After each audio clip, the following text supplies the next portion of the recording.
What is going on, everybody? Welcome to Active Reload Gaming. My name is Kobe, aka Kobe127. That is Kevin, aka Octane699, and we are here to announce what we have in store for 2026, as we only are just getting started with the channel.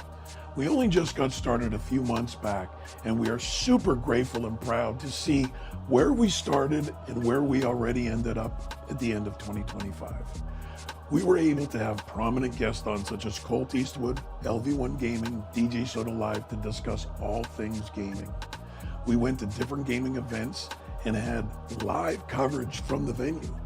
We even had developers come on and do live interviews about their upcoming games. We are only just getting started.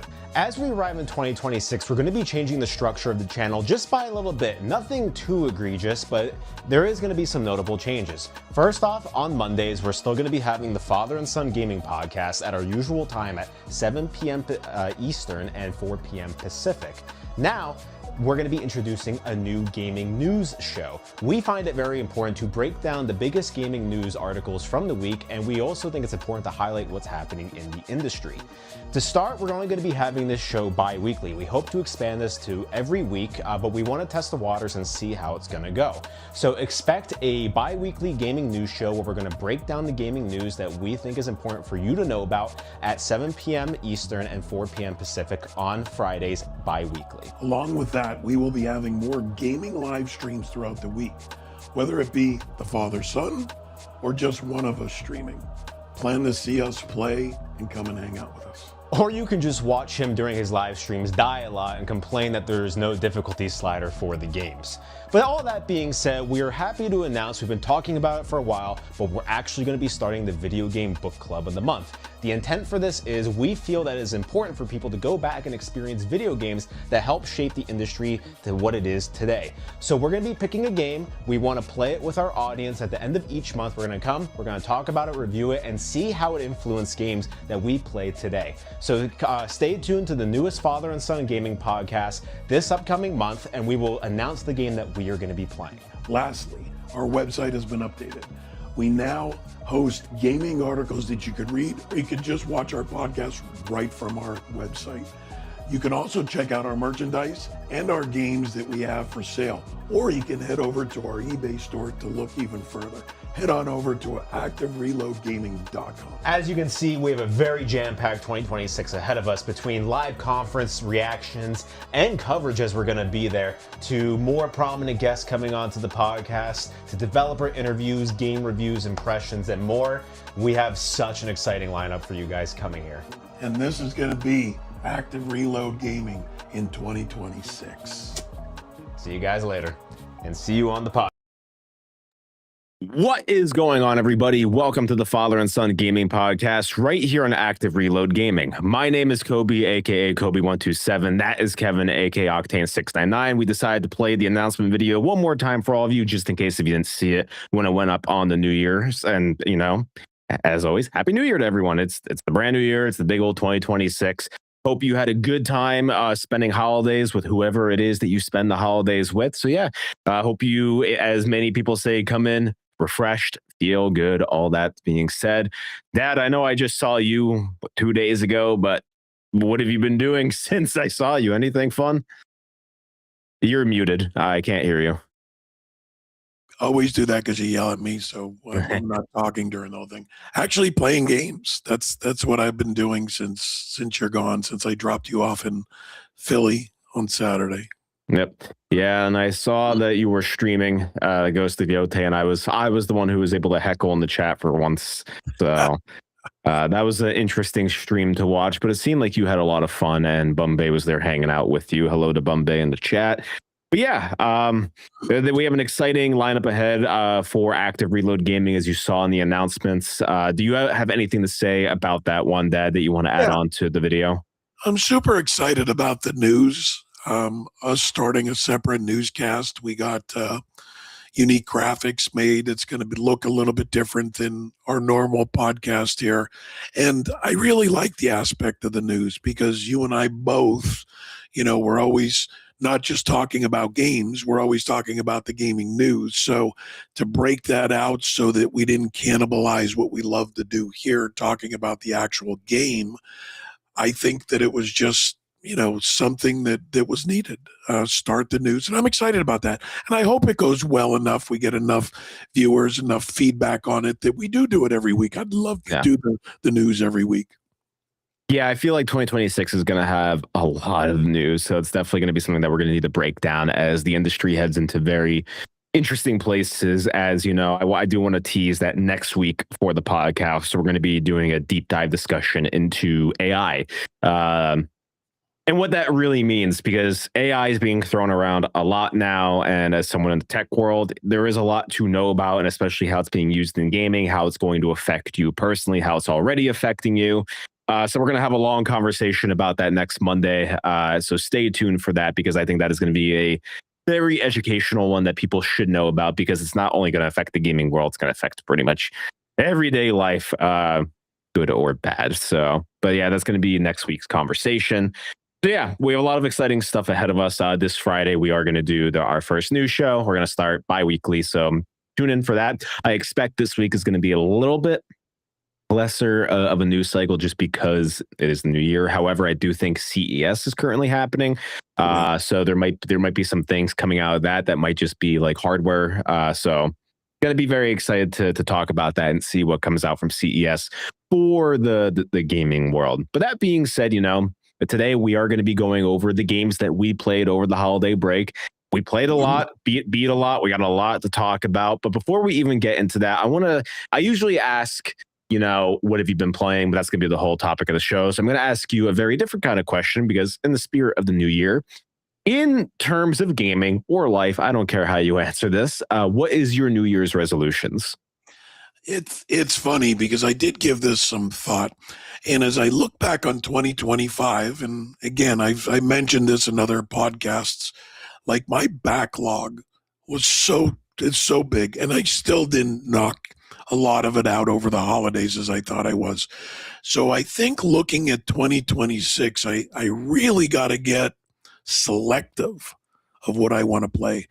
Not something that, that looks good, like it's hardcore, I'm going to jump into it.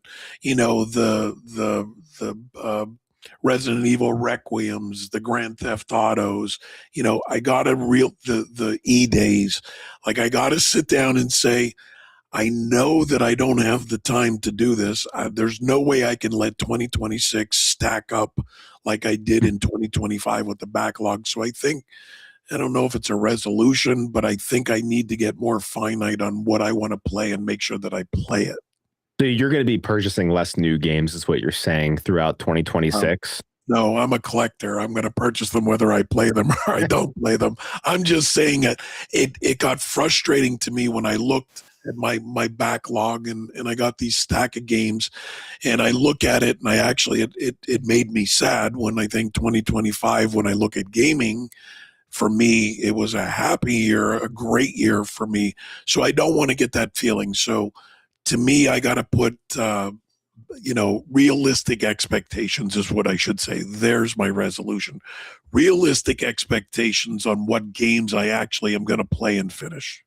Yeah, I think that's a fair resolution. It's also a tough one, because looking at the slate for 2026, it really starts ramping up next month, with the release of Resident Evil Requiem being the biggest title coming out. Once the end of February hits, it's going to be nonstop until God knows when, because even March has Crimson Desert, which is one I am super pumped for. And obviously looming in the shadows is Grand Theft Auto 6. So that is something that we're going to have to wait for, but also all the unknowns. And that's the scary part, is we only know a select few at the moment of the big titles. What is it that we don't know about that's going to catch us off guard? And I think that's what always excites me for every year, because there's always going to be that breakout hit that no one expected, a la Expedition 33 last year, or like a Silk Song coming and out of nowhere. So what is that going to be this year? I'm going to ask you another question, because last year was huge for it. How many, if you can do a bet, I want you to do a bet here with me. Over or under, how many indie darlings are going to steal the show this year? First off, you still owe me about $100 worth of bet, so you got to pay up on that $100. Nah, I don't know what you're talking about. But I think it's going to be the Indies is going to be an under. It's not going to be like it was this year because you got too many bangers coming out with, the Halo release. You got the new Gears coming out. You got the GTA. You got the potential Fable. I think this is the year of the AAA games. It's not going to be as I guess give me a number. How many indies do you think are going to dominate the scene this year? If you had to just make a quick prediction. When you're saying dominate, you mean get nominated for Game of the Year? No, just like buzz, like how last year it was like game after game where it started with under three. I'm gonna say we're gonna get about 7 this year. Yeah. I think that's my prediction because it's just one of those. It's still the unknowns that has me excited. And indies release when you have the noise of GTA coming out, that's gonna squelch everything.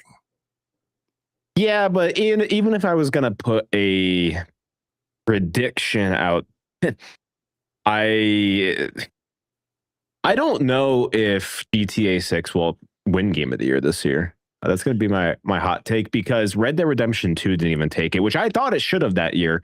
But there, like I said, it's gonna be that unknown of something that just becomes so like large, where it's just gonna hit the gaming industry like a catastrophic scene where we still don't know what that is. So there could be a huge, it could be the Crimson Desert. It could be whatever. Like we still don't know yet. So here's the thing though, GTA, whether it's even nominated for Game of the Year, it's going to be the Game of the Year. It's going to dominate the landscape. Like whatever your thing of Game of the Year is, whatever that means to you, like it will be in quotes the Game of the Year because it's going to be the best selling game of all time. Sure. But yeah, I think for me, my New Year's resolution for gaming specifically this year is I want to explore a genre that I am uncomfortable with. I always find myself getting locked into certain genres of games that, I go to my comfort zones. I know what I like. I know what I want to play. But when we talk about indie games, there's a lot that I see that looks cool, but I'm like, oh man, I don't know if it's like for me. I don't know if I want to spend the money. But this year it's like, okay, I want to actually jump in and figure it out and play it for myself and see if there's a genre that I actually love. So that's my New Year's gaming resolution is stepping out of my comfort zone. I think it's a very easy one and an achievable one. Bombay says, will GTA be able to be Game of the Year this year? I don't remember what the cutoff is for the voting. And that's the one lingering question because it does come out after the deadline. That being said, I think if I was Jeff Keighley, you would want GTA for the Game Awards. So it's like I think they might let it slide in a little bit. Yeah. Just because of what it is. It's Grand Theft Auto 6. So yeah, very exciting year ahead of us. And we're, I think January they said there might be an Xbox Developer Direct. So we're gonna have a lot of news coming pretty soon. So we can all stay tuned for that. But I do want to actually shift gears and get into the topic of the show. We disappeared for the holidays, but we got to play a lot of games. I finished 7 games this holiday. I think you finished 3, maybe 4. I forget the number. But you and I have some overlap. One game I cannot wait to talk about because it's mind-boggling. But yes. I want to start with you. The one game that I saw you playing, and I'm like, what the hell is that? And you being a retro gamer, it is the Last Ninja Collection plus bonus games from my understanding. So what is your kind of thoughts about the Last Ninja Collection? And for people who don't know, I'm going to kind of give a reading of it quickly before you give your thoughts. So for those who don't know, the Last Ninja Collection plus bonus games allows players to relive the magic of the golden era of retro gaming through successive authentic emulations of the original Commodore 64, Amiga, and Spectrum releases. More than a collection, it's a celebration of gaming history and the preservation of pioneering games from the era neatly packaged for Windows PC via Steam. This definitive collection brings together the entire Last Ninja series of C64 versions along with Amiga and Spectrum versions were available for the first time. Not only is System 3 offering The Last Ninja, Last Ninja 2, Last Ninja 3, and Ninja Remix, the world's longest running games label is also adding the critically acclaimed International Karate, the first European game to top the USA C64 Billboard charts. So this is a very cool collection. And as someone who loves game preservation as well, I think this was a great idea. Glad to see companies doing this. You got to play this game. And for full disclosure, we did receive this game code for free. So we were talking to the developers. We got the code for you to go and play and give your thoughts. So give me like a quick review of what you thought about this as a retro gamer yourself. Yeah, and to be honest, I don't play any. If I didn't like this, I'd say I didn't like it. But I think the first thing that you need to really look at when taking a look at this is seeing retro gaming hit a point where you're getting platform-specific collections for like the Commodore 64, the Amiga, the ZX Spectrum is honestly amazing. To me, that really pulls at my heart because I love the game preservation. I love that we're going back. And if you're going to spotlight anything on these consoles, The Last Ninja is the perfect choice, in my opinion. To me, when you look at this, these weren't just releases on the Commodore 64. They were defining ones for the Commodore 64. So again, to me, if you go back and you ask any Commodore 64 owner, which some of the people that are watching this aren't even as old as the Commodore 64, which games stuck with them, the odds are very great that it was, The Last Ninja or IK Plus, which come in their top three. I guarantee it will come in their top three. So again, not knowing a lot about the Commodore 64 and the games of the Commodore 64, Last Ninja is a great collection to start with. So I'm glad they did this. So I do want to hop in here because the thing that the developers promised is like really authentic emulation. So from your perspective as someone who has also emulated retro games before, how does this proprietary emulation version that they're releasing, how does it run? How does it fare? How did it feel to play? Well, first off, everything that I've seen, the emulation feels dead on. Like this emulation, there wasn't a hitch. But I'll tell you what I really liked about it, that was a little bit different, that I think it should be an instant pickup for either a fan or, the long-term fans. But the new people jumping in, they added save states, which I like. It gives you different points that you can save the game and you don't have to do this long playthrough. Because anybody that played older games, even back to the NES, like there was games like Kid Icarus, man, you had to go through and you only had, 2 lives, 3 lives, and you'd get to the end, die, and have to start all over. I like that they took the liberty to add these save states in here. But I think the emulation, like I said, is spot on because I have emulated a lot of games and it just felt really fluent, really natural to come in. But for home computer fans everywhere, these titles are an absolute cornerstone of this era. So I think that they hit it out of the park by starting with Last Ninja. And to be honest with you, I hope they come out with some more Commodore 64 type era game collections. I really think that it's needed. Yeah, I do think it's crazy that, like you said, we're at the point with retro gaming that it's like we're going to start remastering and porting Commodore 64 games, things I didn't even think were going to be ported at a certain time. But I do, we've had this conversation before. We've had it with Dan from Planet Retro Video Games in the chat. That 2026 and beyond, we think is going to start being the retro gaming because of the current state of the industry, cost, manufacturing, whole different things. I think a lot of people are going to start going back and experiencing history, and stuff like this, I think, is a big cornerstone to what is needed. But as we talk about starting the book club of the month, the video game club of the month, of seeing where games started and influenced the games, well, you got to keep going back even to the Commodore 64 era to get these types of games to see what they've influenced moving forward. But I just think that it's a win. I think you should go out and buy this and give it a shot. Awesome. So go check it out. It's currently on Steam. And I think they're having a Switch and PS5 release as well, a physical release. And I think Xbox is going to be digital only, but the physical release is a limited time only. So go pick it up if you want to. Go experience some Commodore 64 games. You get a lot of games in this package. I believe it's retailing for, let me look here. It is Yeah, I retailing for forget that. $29.99. So go pick it up. Worth it. Have fun with it. Worth every penny. Awesome. That is great to hear. So moving on, I want to kind of stay in the retro feeling realm. I want to rip the Band-Aid off. I want to start talking about a game that we both played start to finish, and I, honest to God, do not know why. I do know why, because we like the movie, but let me just rip off the Band-Aid. You and I played Terrifier, the arcade game. I brought this game home with me because I like the Terrifier movies for how sloppy they are. And man, this was the worst game I played in 2025.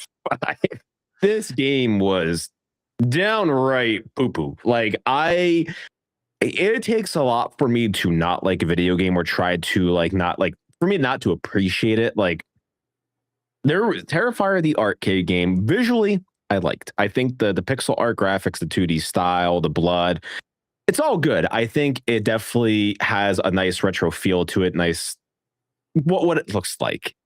And I like the Terrifier IP. I'm trying to be nice here, but I think that is where I'm going to stop, because god damn, this game was rough to play. It was so bad it was good. No, it wasn't even so bad that it was just bad, because I was, for a game that is only an hour and 15 in runtime, it felt like a 12-hour title to me, because I was so bored out of my mind playing this. Like, I'm going to talk about another. This is what you do. This is it. Yeah. Well, see, I do like the beat 'em up genre, and I'm going to talk about another beat 'em up game that I played during my holiday break that I absolutely fell in love with. And it was day and night comparison to what this game was, because this game felt so slow. It felt so stiff. Like, for something that is supposed to be fast, supposed to be fluid, and you're supposed to have combos, like, this game just did not feel fun to play. Like, all the characters you play move at a super slow speed, and then, like, you can't even, like, hit the stick twice to sprint. You have to hold the left bumper, and then, like, you go on, like, your bike, and then you start putting it around.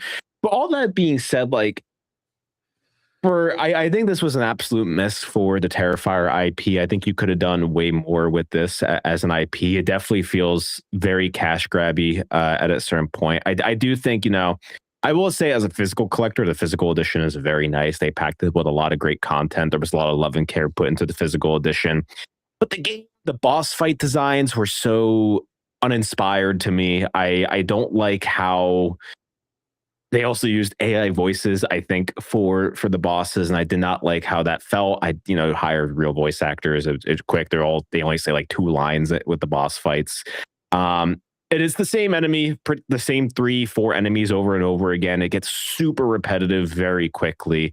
And like, I encountered a lot of bugs as well, a lot of sound glitches, a lot of stutters here and there. Yeah, this game to me just was such a mess. Like, just such a Bombay says how my wife just said, why did they make a game for him? There's horror icon games all the time, but yeah, this one was just, it was a joke. It was a bizarre title. I remember I came downstairs and I handed you the game, and I was like, and you're like, oh, it can't be that bad. And then you came out from the room after you beat it. You're like, oh. I kept asking Kobe, here's where I'm at. Am I almost done? Am I almost done? Like, it was painful to finish. And again, I'm with Kobe. Like, I love Art the Clown. Like, if they would have done almost like a Resident Evil Requiem type, realistic, like, they just wasted this IP, in my opinion. Or even do like a Dead by Daylight style game where Art is chasing like 4 multiplayer people around. Like, something like that, I think, would be a much better version of this. It's just, as we kind of hone in on the beat 'em up genre, like, it just felt so off. It felt half-baked with a lot of the ideas. I think this game could have been great, because you do have a cool IP, you do have this retro vision that you have going on, but like, the filters were half-assed the entire way. Like, they have a CRT filter, like a VHS filter, and all of them, like, they were just kind of poor implementations. You see on the screen like the combo system, but like most like combos in beat 'em ups like at least last more than 2 seconds. Like, I think the combo system in this, like, trying to get as high as you can, was severely broken, because like half the time, like I wasn't even getting hit, and then it would just go off. Like it only gives you like a 2 second window to keep it going, or sometimes you're already hitting them and it just goes off. Like none of it made logical sense to me. Also, the press Y to join. I know they were trying to replicate the arcade feel, but that thing is flashing throughout the entire game, and you can't remove it from the UI. Correct. And also, the music should be bumping, should be like awesome, and I just did not care about the music at all. I don't know what else I can say about this game. It was just it was a stinker. It was painful, and I agree with you. This was such a money grab just based upon the name. And if I'm not mistaken, and correct me if I'm wrong, I think they came out with limited editions for PS5 and Switch. And Xbox, there are limited edition box sets that you can pay $100 for this game. Okay, because what's funny is on the limited edition, I don't know what she's. I don't even remember seeing her. She was in there, Art the Clown's sidekick. On the PS5 edition, they thought that her face was too gory, and they put a censored sticker over it. But on the Nintendo, they did not. Go figure that. Or it might be vice versa. Are you no, sure? Oh. I promise you, it was the PS5 limited edition that they put the censored, but they let the Nintendo go, which I thought was quite comical. But yeah, I don't know what else I could say about this. It was painfully bad to play it, and I can't believe that I made it all the way through. I remember you coming down at one point into my little office here, and he's like, "You're still playing it? I thought you would have bailed a while ago." And I'm like, I just got to finish it because it was just so bad at that point. Let's be honest, the only reason why we finished it does have easy achievements. So if you're an achievement hunter, you can get close to 1,000 G's on Xbox within an hour and a half, but it's going to be the longest hour and a half of your life. It was, and I'm an achievement hunter as well. But I do want to kind of stay in the beat 'em up realm and talk about the night and day difference. And the next game that I played and finished was actually Marvel Cosmic Invasion. And let me tell you, going from Terrifier, the arcade game, to Marvel Cosmic Invasion it felt like I saw God. God came down and kissed me on the lips. Like that was. It was such a breath of fresh air. But yeah, Marvel Cosmic Invasion, I played the demo here on stream the one day. And yeah, the game is super, super delightful because it takes Marvel characters and puts them in a beat 'em up setting. It's made by the people who made TMNT Shredder's Revenge. So Marvel Cosmic Invasion has that tight, fluid beat 'em up gameplay that you would come to expect from the genre. It has great music. It actually has a fully fledged out story mode that you can go through with actual dialogue from the characters, and the characters all fully voice acted. Like even Wolverine is the same voice actor from the X-Men 97 animated show. So they have a lot of tie-ins from other Marvel media. And while the story was honestly just kind of serviceable, it wasn't anything groundbreaking. It's the gameplay that really backed it up for me. And I did a couple modes here. Obviously I finished the story, but I also hopped into matchmaking and played with some people. You get to pick two superheroes that you are playing with and run through the level like that. And yeah, this game was so much fun. My two mains were Cosmic Ghost Rider and Wolverine. They were such a blast to play, and I absolutely loved Cosmic Ghost Rider. And that's the thing, is this game had heroes that I feel are normally not in the spotlight, which I thought was really cool. For example, instead of Thor, they had Beta Ray Bill. So very cool to just see more obscure characters enter into the gaming space. And you even get to play as the Silver Surfer in this game, which I thought was awesome to see as well. But yeah, Marvel Cosmic Invasion takes about 5 hours to get through the story. And anyone who really enjoys the beat 'em up genre and also just superheroes or Marvel, I think this is a no-brainer for someone to play. I really enjoyed my time with this video game. I encourage anyone to play it. What was the story like? Was the story good for Marvel, or was it just fodder put in there? It was serviceable. It's essentially a nihilist invades and pretty much takes over a lot of superheroes' minds, mind controls them, and you're going through and you're trying to free the heroes until you end up getting to a nihilist, defeating the big bad, and then saving the day. It's a very cookie cutter story, but it's enough to get you through from point A to point B. And there are some comic book pages that they do animate a little bit, so it's very fun to see some of the cutscenes that they have in between the levels to kind of tell you what the story is, and also go into different locales that you have seen in Marvel. Like you get to go to Wakanda or the streets of New York with Spider-Man. Or even fighting on the bridge that Thor summons to get to Asgard, and then actually fighting through Asgard. It's fun to see all these games realized in this pixelated format with these awesome 2D graphics. It almost looks like the Marvel mobile game. I have no idea what you're talking about. Yeah, there's a Marvel mobile game that kind of looks similar. I have no idea what the Marvel mobile game is, but I'll take your word for it. But yeah, no, this game's great. I definitely encourage people to check this out. It's on Game Pass. If you have it, go check it out. But it's relatively cheap, so go check it out if you like beat 'em ups. I do think this game is definitely worth your time for any superhero fan out there. The next game I want to get into is with you, Dad. You were playing Ghost of Yotei. I played Ghost of Yotei for about 2 to 3 hours, and it was pretty much what was seen on stream. You have absolutely lapped me in the game because I haven't gone back to it, but I'm a big lover of Ghost of Tsushima. So I want to get with you. What are your thoughts on Ghost of Yotei as you put a considerable amount of hours into it over the break? I did, and let me tell you, you say that you like Ghost of Tsushima, and I played that to the end as well. I think Ghost of Yotei blows Ghost of Tsushima out of the water. One, by the gameplay. I really think they took the mechanics of Ghost of Tsushima and really enhanced them. Where Ghost of Tsushima was weak, it took that and enhanced it. So I think the mechanics are spot on. I love the way the fighting feels. I think the fighting is probably one of the most fluid that I've played in, you can call it a slasher in a sense because you're doing more slashing than anything. I think the story blows away Ghost of Tsushima. I think that really, again, without any spoilers, there's been a handful of twists already that I never saw coming. And again, you're talking about the Tsushima game or the Yotei game. The graphics are just super incredible. I mean, these graphics are some of the best graphics I've played with. And I like, again, I talked about this in past podcasts where I like snow.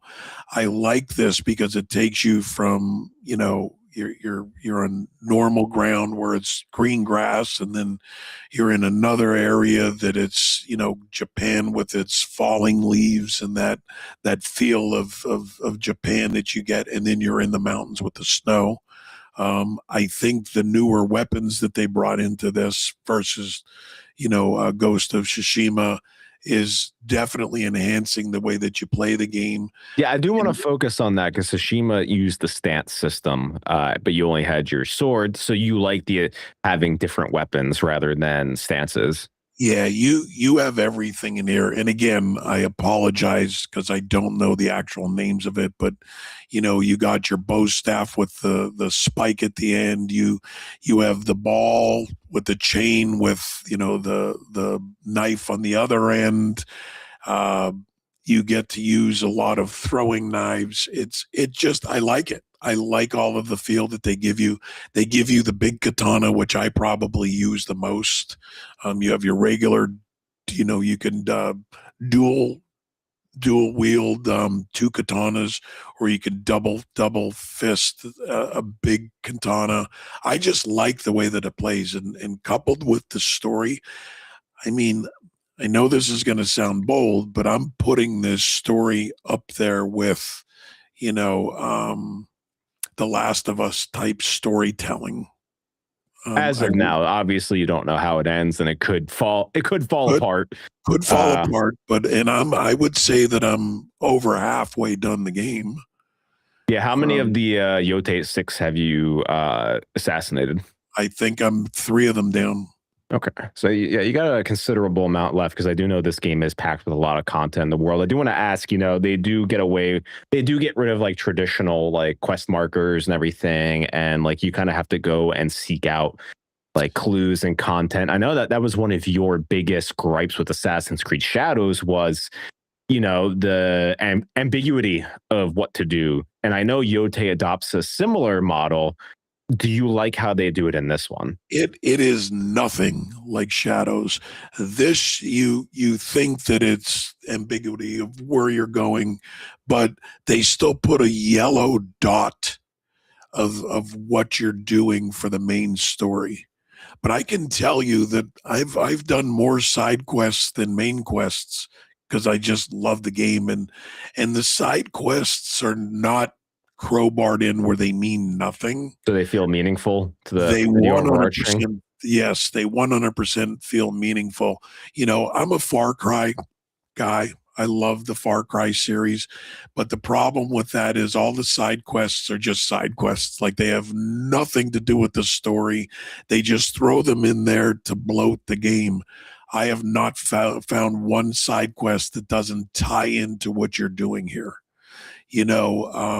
It could be something as you know uh, meaningless as, hey, you're after one of the six, and here you run across somebody that the one of the six took their child to try to recruit them, and you got to get them back. Like that's one of the meaningless ones. And then there's other ones where you're going on these side quests to find out a little bit more about your history. I can't get into some of them because they are spoilers about your history and why the six targeted your family. Like again, it's just I just think the storytelling is outstanding with it. See, if you look there, you saw the yellow dot on the map. So it's not just, oh, I run around like Shadows. I had no clue where the hell I was going next. And then I spent an hour wandering around a camp waiting for some bum to tell me which way to go. That's not the way that it is here. Cool. So Yeah, I plan on getting back to Yote at some point, maybe during this downtime before the onslaught of new releases come out. So maybe I'll give this game its fair shake because, like I said, I love Tsushima. I really love the few hours I put into Yote, but it came out at the wrong time for me, unfortunately. and I can tell you, if I did play this last year, it would definitely be my top three, top two games of the year. Because it's definitely worth the play. I know what you have to play. This should be on the top of your list. Good, good. I'm excited to hear about that. So yeah, I definitely encourage people to go play Yote or Tsushima. Great games, and really good stories. But the next game I want to tackle is one that I just finished on the flight back to Seattle Saturday. That is Kirby Air Riders. Oh man, Kirby Air Riders. I do not know how to realistically talk about this game because this game blew my mind in all the weirdest possible ways. Let me tell you, man. Kirby, also hello, Shemplu. So you said meant to watch from the start, but I was super busy. All good. Just welcome. Glad to see you here. Kirby Air Riders is the most bizarre game that I played because part of me wants to spoil the hell out of this game, but another part of me just says either go play it or I promise you, go watch the cutscenes from this game because Kirby Air Riders story mode is legitimately bombastic to the point where when the final boss fight happens in this game, I was so flabbergasted that the demo that you and I played at PAX has no inclination of what this game actually is. And it is hysterical that the mode we played at PAX is in the game, but I am focusing on Road Trip because I played the story mode in this game. And Sakurai, the creator, he was cooking with this game because this is like the most. Bombay says, boss, it's not just a racing type game. Bombay, let me tell you, there are like 5 boss fights in this game. And let me tell you, this shit gets Mad Max real quick. So it is so funny that by the time you reach the ending of that game, this is a game that you buy for someone. You say, just go play this game and just like give them a shit eating grin because this is Road Trip. The road trip is 10 stages, but you're kind of going along, as you can see in the bottom left, you're going along this track and you have boss fights interstitched, but you get to also pick different kind of categories of mini games as you're progressing along your road trip. There's PvP modes, there's racing, there is like what you saw before, these top-down things there where you get to go around these racetracks, either eat food or whatever. There's skydiving activities that you get to do to see how fast you can skydive and get points. There's these gliding activities that it wants you to get as far as you can and beat the opponent. This game is a hodgepodge of so many different ideas put together, and it delighted me the entire time. And I just, I will say, okay. Do you have any questions about Kirby Air Riders? No. I'm gonna say something. My thing is everything I've been watching here is zero of what our demo was at PAX. Like zero. Yeah. For people in here, if you have any inclination of playing Kirby Air Riders, I'm gonna give a quick spoiler warning. I'm gonna throw my hands up. I want to just talk about the finale, for the next 30 seconds. When you see my hands go down, that means we are out of spoiler territory. But I'm going to do some light spoilers about the ending of Kirby Air Rider story mode. 3, 2, 1. So for those who are interested, Kirby Air Rider's finale, the story is about this mechanized being in space, essentially assembling and birthing these riders. And there is a mechanical being that is on the star planet that you are on, who is essentially wanting to destroy the world and is corrupted and needs to be freed. And by the end of this game, it turns into Armored Core from Software, and you are on your rider battling this entire mechanized being that is like this huge mech where you're flying around having to hit different weak points to take down this huge mech and save it from Noir Dedede, who is a corrupted being of this mech and needs to keep disconnected from it, or the entire mech is going to destroy the world. Hands down, spoiler done. Wow. That's nothing of what we play. I loved what we played out there. It is what we played out there is in the story mode, but then the game just goes insane, and I loved it. It's like the most perfect 7 out of 10 game that I ever played. It goes crazy by the end. It's so funny. Get the hell out of here. Now it sounds like something I would like to play. Yeah, you can get through the story mode in like 3 hours, and by the end of it, it is just where the game starts and where the game ends is mind-boggling.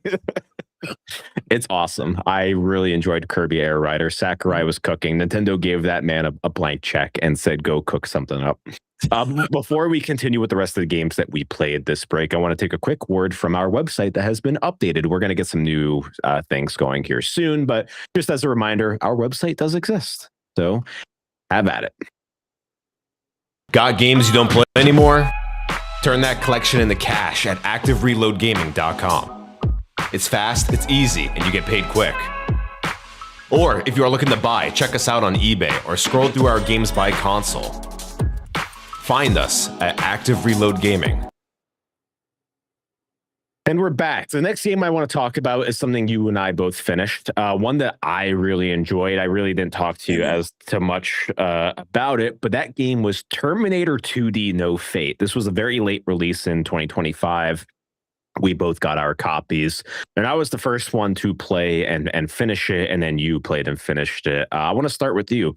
What did you think about Terminator 2D No Fate? This is, for people who don't know, is an adaptation of Terminator 2 Judgment Day. You are playing through the movie Terminator 2 Judgment Day, but they added 3 new levels of the Future War. So you get to go way into the future, play as John Connor, and experience what the future war is like within this Terminator 2 setting, because I think it took like some old script material that James Cameron had, but never filmed it. So, Dad, what did you think of Terminator 2D No Fate? Well, again, if you're a T2 fan, it's a must play.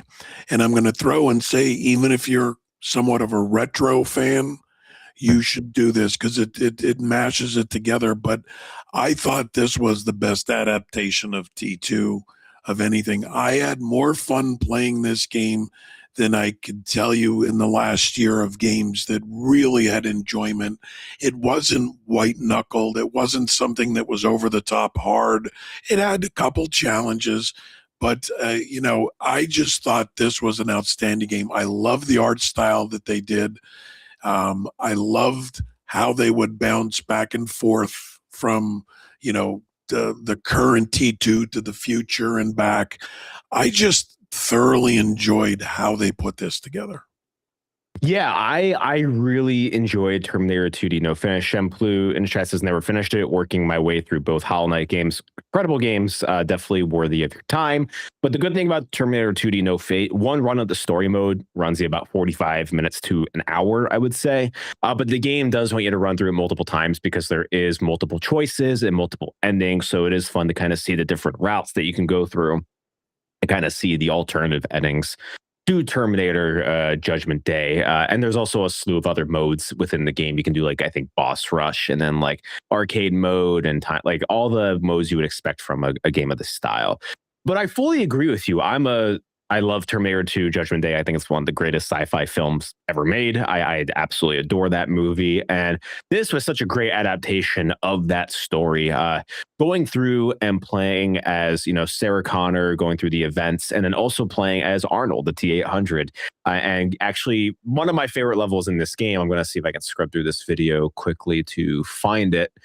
Yeah, is actually when you play as naked T-800 and you're going into the bar and it becomes like a beat 'em up brawler, like a fist fighter. I absolutely adored this and the way that you like felt like an actual tank walking into the bar. And that's the one thing is this game, like for the 2D aesthetic, it actually makes you feel like the characters, which I really was surprised. And also has a lot of good variations in the levels. Like, you have your normal run and gun shooting, but then you have a beat 'em up level, but then you also have like a stealth section that you can do. And then there's also like driving cars and dodging obstacles while also shooting down a helicopter.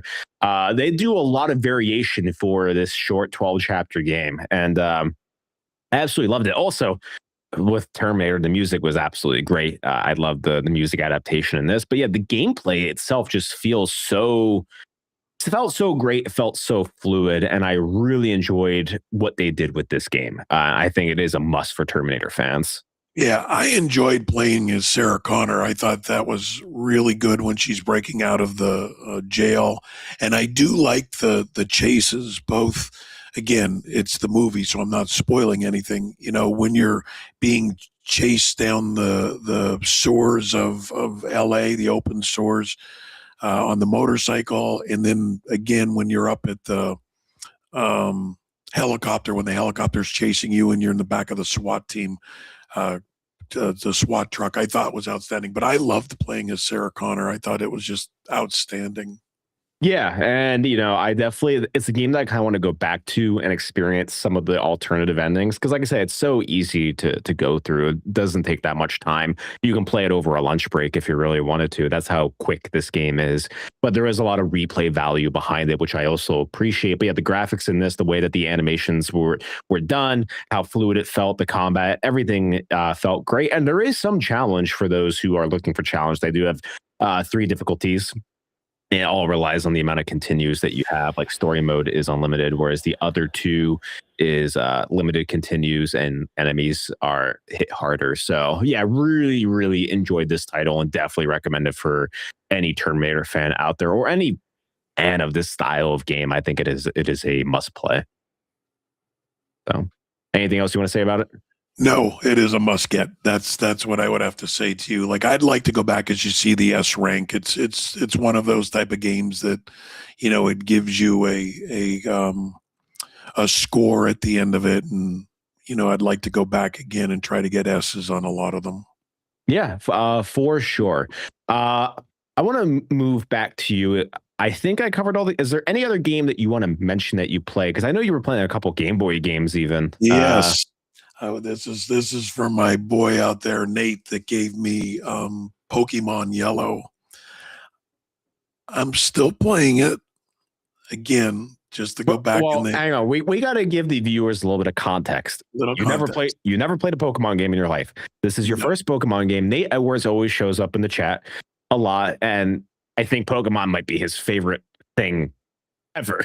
Like, this man lives and breathes Pokemon. We actually saw him over the break because he is a close friend of ours, and we were in a video game store. It was like, oh, look at all this Pokemon stuff. All this stuff looks great. And for the holidays, he gifted you a Pokemon cartridge, and he's like, go play this game. This is where you need to start.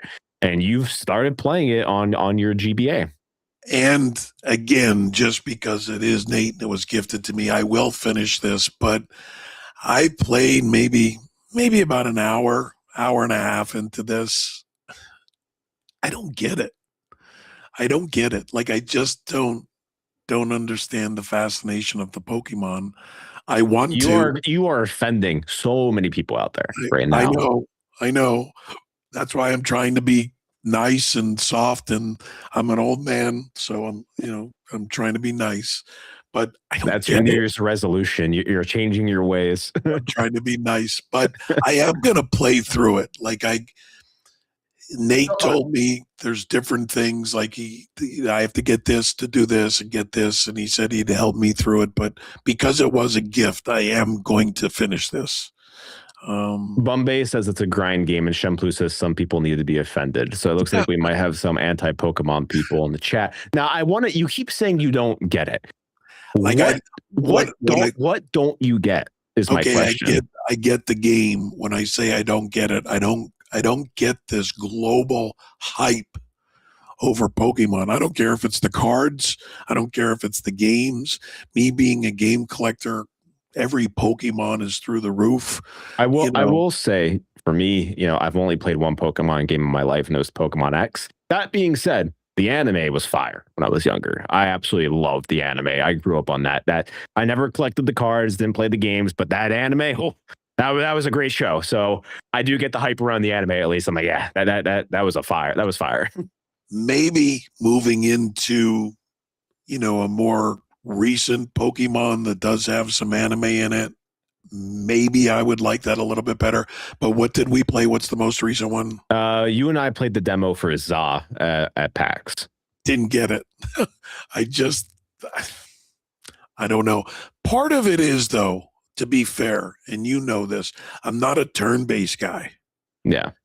And this is the definition of a turn-based, Yeah, it is a turn-based game. I think, from what I can understand, I'm not the Pokemon person. I'm not the person to talk to about what causes this phenomenon. But, I think within the terms of the franchise, the characters are what drives it. These Pokemon, I think, there is a lot of nostalgia for it. I think a lot of people it's the same thing with, like, why did Yu-Gi-Oh become like big? Why did Magic the Gathering become big? It's like there is like this like physical art aspect to the cards that people love. People like the game itself. Now, I said, I'm not the Pokemon person to be quizzed on. Like, I don't know what came first, what it was, the card game, the game, or the television show. My history there is a little rocky, but I think it's just the innate character design and what these characters mean to people is what drives them. And I do think in terms of the turn-based, a lot these games are some people's first games ever that they played, and it's a lot of nostalgia with them. And going and collecting them all, because it is, a collectathon at the end of the day as well, not just a turn-based game. It's going and hunting for that rarity. And I think people like kind of figuring out like the rock, paper, scissors like mechanics, where it's like, okay, I know this enemy is weak to this. Do I have this? But am I also vulnerable to what that enemy is attacking with? So I think there is some layers to the game that I think what people latch on to it. But at Pokemon's at an all-time high, and I never envisioned it getting this large. But see, I'll even say that because I admire art. I love art. I love, that's why I love video games. I admire the art. I play the games where I have to walk through and admire how the artist did every pixel in a game. So when you talk about people love the art style of the cards, now again, I don't know much about it. I've seen them, and I don't know much about this next card, but I've seen them. I look at Magic the Gathering cards as being more artistic than a Pokemon that's just on there. So I still don't get it. When I say I don't get it, I don't understand the global hype of all this. Because you could say, and again, I'm an admirer of art. I don't see where that's really art. I see Magic the Gathering looking art. Well, art is art. It's going to be art. It's just it's subjective. It's subjective. You don't connect with that art, but it's still art to people. So yeah, it's I get it because it is subjective and all that. But from me, I just don't get the fascination in the. I get it that it's a game and people like to play it. I don't understand why it's so globally explosion of Pokemon. Well, I think and been around since what? It started late 80s, early 90s. Yeah. So it's been around. It's not like it's this flash in the pan phenomenon. It's been around. And I just don't get it. I respect. So don't jump on me, people. I respect that you're a Pokemon fan. And if that's who you are, by all means do it. And I praise that. But I just don't get it. I'm trying to get it and understand it. I just don't.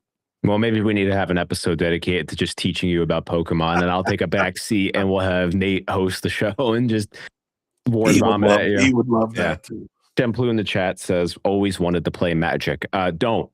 Like, Magic's great. Just don't play it. You're going to waste all your money. It's addicting. It's an addicting game. It's the same reason why I have an illness with D&D. And there's a reason why I don't get into Warhammer 40K, because I know I'm going to spend my savings on Warhammer 40K. So it's an addiction. It's a drug. Don't do it. But also it's really fun. So do what you want.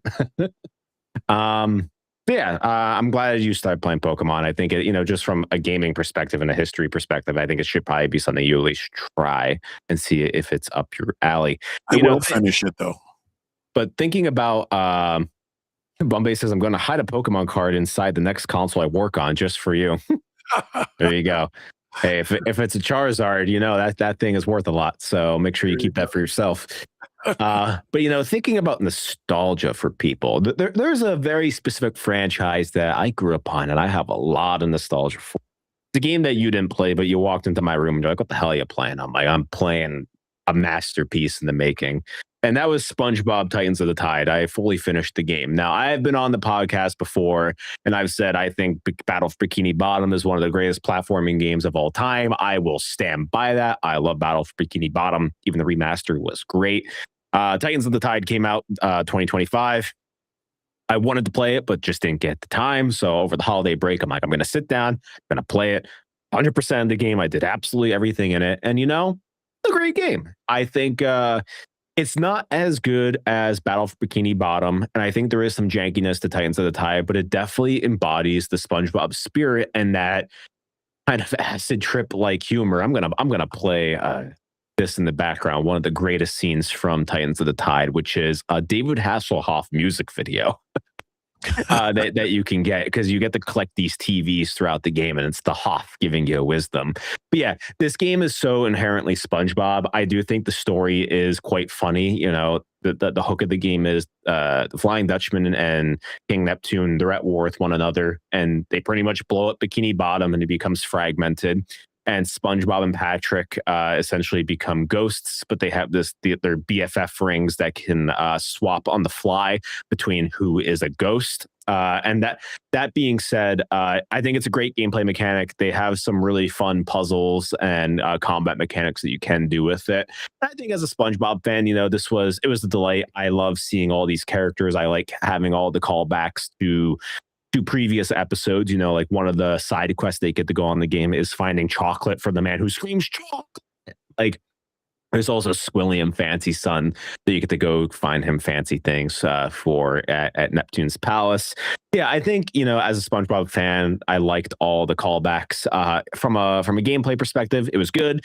I think, with it's an Unreal Engine 5 game, there was a lot of stuttering here and there, especially in the final sequence of the game when you're fighting through Bikini Bottom. I do think, some of the voice acting felt a little off, especially from SpongeBob himself. There was moments where I'm like, is this really the main actor for SpongeBob voicing it? And I looked and it was. But there was just some things that felt off. And I think they do pull some humor from some of the modern SpongeBob episodes, which I don't care for anymore. I like classic SpongeBob. And there is a lot of that to be had here. It's a 9-hour game to do everything. I think it was really fun to play. And if you're a SpongeBob fan, I think this is a no-brainer. I think out of the newer releases that have come out, this is definitely the highest quality that I have experienced. Let me ask you, looking at this, obviously it's more updated graphics. Do you like the dumbed down graphics more, or did you like the way that they polished this up? I mean, I think, for a SpongeBob game, this is the best looking SpongeBob game out there.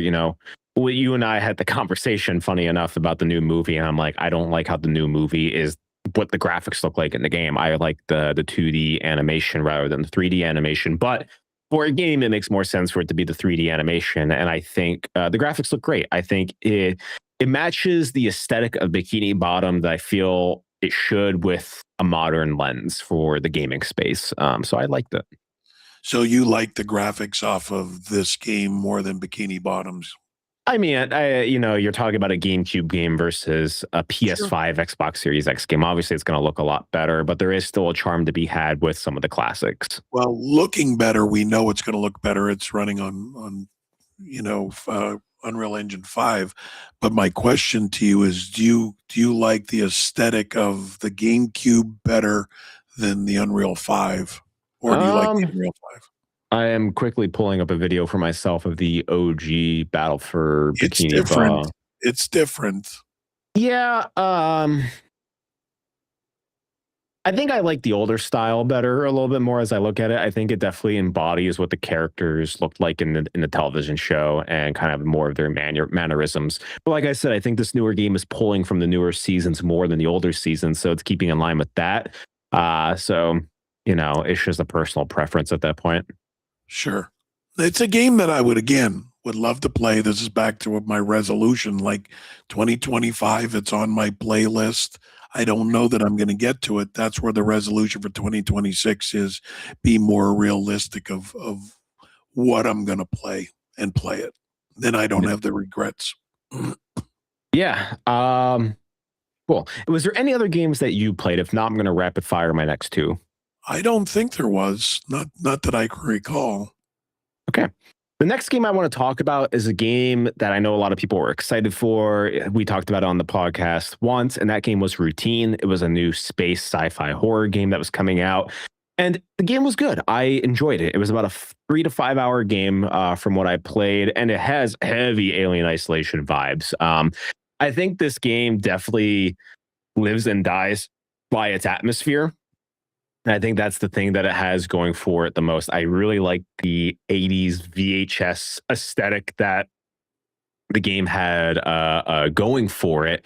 Now, the thing is, does it make sense is the question. I'm still kind of trying to figure out what that story for Routine was supposed to mean. I have to still think about it, but I think the inherent atmosphere of this game is very good. Now, this game was led on to be a robot survival horror game, and it is that for the first half. I don't want to spoil what happens in the second half, but the game does take quite a turn that I was really taken aback by, and I think it lands it very well. And for a smaller studio, this game really does play well. Now, the control scheme in this game was a little interesting to me because the way that you aim your weapon in this game, you have this cat device, and essentially you hold that out in front of you, but it's not like free space looking, like where if you're like aiming a normal game, you're able to look around. Like it kind of locks it into place, and like wherever you're looking, you can just like kind of spin your arm around,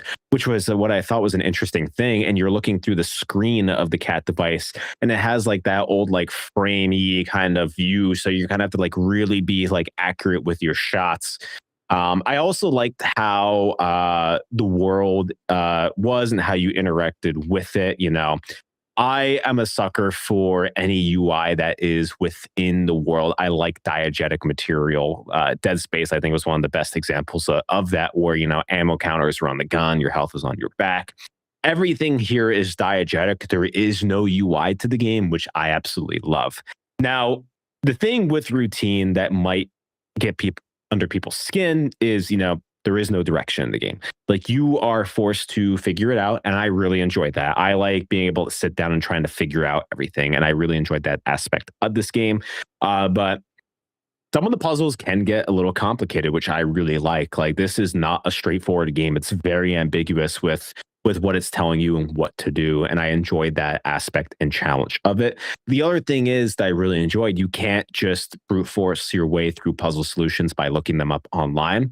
All of the puzzles are randomly generated, from what I can tell. So everyone's run is going to be unique with the solutions. So it still requires you to go through and do the actual puzzle steps in order to get to the solution, which is what I really enjoyed. Like I said, going back to it, the story was very bizarre, intriguing, and I'm still trying to think about what it meant and what the reality of this game actually is. But highly recommend Routine for sci-fi horror fans. Very cosmic in nature. That's what I will say about it. And it's very ambiguous with its messaging, with its storytelling. So if you like kind of like indie art house, I would say, I think this is going to be up your alley. And it's also very Alien Isolation. So if you like that idea of Alien Isolation and what it presented, I think this game's going to be for you. So how long did you say the campaign is? You can get through it in, on time to beat, it says about 6 hours. I got through it in 4.5. Okay. And when you play this, is it something that's fluid to find where you're going, or did you wander most of the time? It's a lot of wandering, a lot of reading, a lot of kind of doing context clues and looking at your environment and really analyzing what's around you. Is there a difficulty slider? No. Not for me. Yeah, we know. Just as a side note, it has nothing to do with this game, but you said an 80s vibe and so forth. Whatever happened, I haven't seen much about Mixtape. Remember that game? Yeah. So I played Mixtape last summer at Summer Game Fest. I played a 15 to 20-minute demo of that game. And that might be my game of the year this year from what if what I played. So the demo that we got to play at Summer Game Fest was going through an early section of the game, and it absolutely nailed those like 90s vibes of just being like a grunge teenager. There was some scenes in that game that were absolutely mind-blowing, like for the wrong reasons, where there's at one point where you're talking about like your first makeout session, and the game actually has you control two tongues as you are like zoomed up on them making out, and you're control the tongues and like doing the whole makeout session yourself. And what I think the game does very well from what I played is it's very fantastical. And what I mean by that is, while it is in reality, it's kind of that essence of being a teenager, feeling like you're invincible. And, like when everyone tells stories and they embellish what that feeling of a story was from past parts of their life. And like, I think they take that idea of embellishment and add a fantastical layer to it, where like, the ending part of the demo is you're in a shopping cart and you are at an underage drinking party, and the cops come and you are essentially like, this shopping cart does not stop gaining momentum, and you're spinning around, controlling it through the streets, going through down highways as like a bombardment of cops is chasing you. And being able to fly through fields as you're on cloud nine and everything. I think Mixtape has a lot going for it, and I think that game is going to come out this year. I really hope so, because the demo I got to play, fantastic. It is nothing but vibes, and I absolutely adore those vibes. Yeah, because I haven't heard much chatter about it. Yeah, we saw it again. We saw it last year, and then it just kind of disappeared. So I haven't heard anything from that. Yeah, and also the soundtrack is killer. They have a lineup of bands in there, and I got to hear the Smashing Pumpkins in the demo. So it's like, I think 90s kids or just people who enjoy the 90s are gonna adore this game when that comes out. So great. But yeah, the next game I want to quickly rapid fire through is Painkiller, the new Painkiller that came out in 2025. I'm not going to bring up footage of this because it's just quick. I want to talk about it. It was fine. It was a fine enough game. It's $40. Unfortunately, it's always online. That was a bummer. So you're always having AI co-op partners, or you have to go team up with other people. The game was relatively short. It is kind of like Warhammer Darktide, if you played that game. So essentially, you are kind of grinding. They want you to rerun raids, kind of get more coin and perk points to level up your weapons and level up your skills as a character.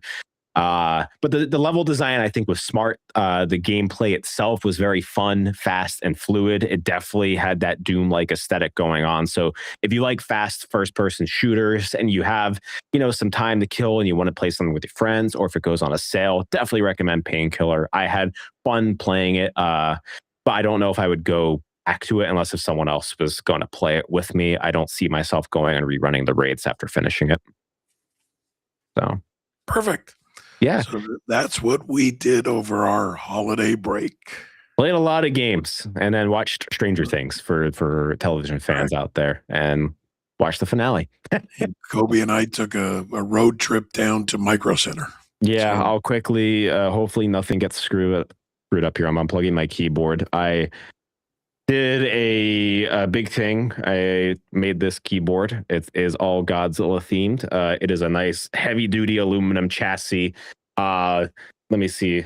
I don't know if the microphone can pick up on that.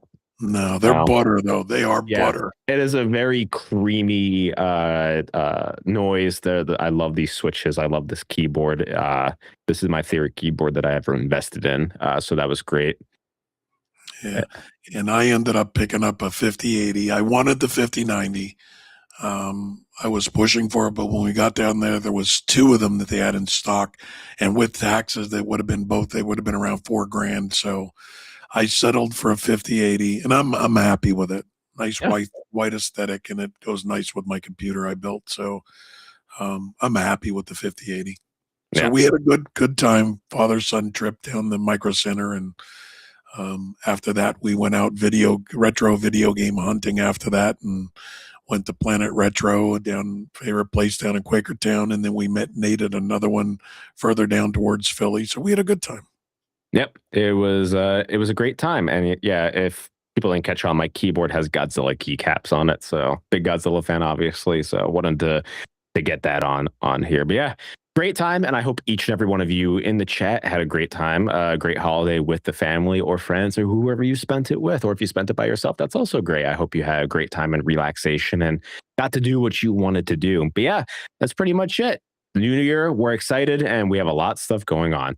I just want to run down as we finish this up. You can follow us on all of our socials. As a reminder, if you're watching this on YouTube or Twitch, on YouTube, we're at Active Reload Gaming. On Twitch, we are at Active Rel with an REL, Active Rel Gaming. But we also have a slew of socials. If you want to get this video on demand, you can also go to our Spotify, which is at Active Reload Gaming. We've been uploading these VODs there, so you can catch it the day after, and you can go have it on your Spotify platform. We encourage you to go check it out, rate us, help us out. Also, like I said, if you're watching this on YouTube or Twitch, subscribe, so on. You know the drill. People always say it, and do that. Twitter or X, we're at ActiveRel, another REL, Active Rel Gaming. TikTok, Instagram, and Blue Sky, we're at Active Reload Gaming as well. We have a whole bunch of stuff. Also encourage you to check out the website, activereloadgaming.com. It has been updated thanks to Shemplu in the chat. Went in, did a whole bunch of changes that we asked for because we did not have the time, unfortunately, to do it. But Shemplu did an amazing job getting the site better than it already was. We now have a running ticker of news articles that we are pulling from IGN, so you can kind of also keep up to date with that. We have a new podcast section on the website, so if you want to go and check out the VODs there, you can, and they will be populated. So yeah, we're trying to make this as professional and as cool and as a great place you can be. Also, always up in the top left corner is a Discord QR code. You can hop in and start building the community with us. We're always chatting away in that Discord. And yeah, we hope to see you there. This Friday we're going to do the first news show. I think it's going to be kind of a slow news week, but there is CES things happening. So we're going to start diving into the news and so on. Next Monday, we're going to have a serious conversation about AI because it is affecting the games industry greatly. So it is something that we're going to need to actually dive into and talk about it and have a nuanced conversation about AI, because I do think, on the internet, it's a lot of AI good, AI bad, but there's not a lot of nuance behind it. So our job is, I'm going to come in here. I'm going to we're going to have a structured podcast where it's going to explain what AI is. because I think a lot of people still don't understand what AI is. And luckily, like I'm in the tech field, so I'm going to come in, give some, high level technical things of like AI is not magic. It isn't. We're going to explain what AI is. We're going to explain how it's being used today. We're going to explain what the current problem is and what does the end game really look like with all of this. So we're going to have a nice, good, informational conversation next week. And I also encourage the chat to be there and chime in with AI, what you feel about it. If you're using it, are you scared by it? So on. We'll have a good conversation. And one that I think needs to happen because it's here. It's in our daily lives. So you can't escape it. So now how do we talk about it? Is going to be the thing. Yeah, and then we'll probably have some streams throughout this week. Maybe he's all set up now with streaming, so you might see him more than me at this point. I have a busy week ahead of me, so I'll see if I can squeeze in any streams here or there. But I am in the process of D&D planning. I'm starting up my new campaign with my D&D group this Saturday, so I'm getting the final touches of notes all together and session planning and getting my apartment ready for it with my speakers, getting all the music set up, ready to go, and maybe busting out these lights and doing some different kind of scenes, and also getting some sound effects loaded up to the Stream Deck. I know one of my D&D players watches this, so you're gonna hear some stuff. I'm going all out for this one. So yeah, and I heard what it's going to be, the overarching storyline of it, and it's pretty incredible. But I do want to say that, like, again, we're going to have 3 distinctive segments of this channel, which is what you see here on Monday, our news that's on Friday. We got a whole new look for the news. And then when we decide to do our streaming, we have a whole new look for the streaming as well. So we're going to have 3 distinct areas of what we're calling active reload gaming. So stay tuned for the new looks that we have. I think they're looking pretty good. Yeah, the new looks, I was pretty impressed with. I think the person that we've hired did an incredible job with it. So, hey, it is exciting times for all of us. You know what? How about, could we just give one taste of the new? I have it uploaded here. Go ahead, give it a shot. This is one of the screens for the new. This is what the news is going to look like. I think this is a great looking UI for us. I really like what they're doing here. So this is what you're going to see on Friday. We have a different color scheme. I like how it pops and so on. So we're going to head back to this over here. Let's see. And then our graphic designer is actually making us a streaming, so we're going to have a little different layout for the streaming and a little different. Again, we're trying to brand it just a little bit different, so just by the look you'll know which stream you're in. Yep, trying to get this as clean and informational and what you're watching as possible. So yeah, I think that's it from us. That's all I have to yap about today. So perfect. As always, I appreciate everybody for coming. Thank you for the support. Again, as much support as you can give, share, like, subscribe, all those things help out greatly. Yeah. Yes, I agree. And with that, we will see you guys this Friday at 7 p.m. Eastern, 4 p.m. Pacific to do our week of news roundup. So see you all then, and have a great rest of your Monday and great rest of your week. Catch you all next time. Guys.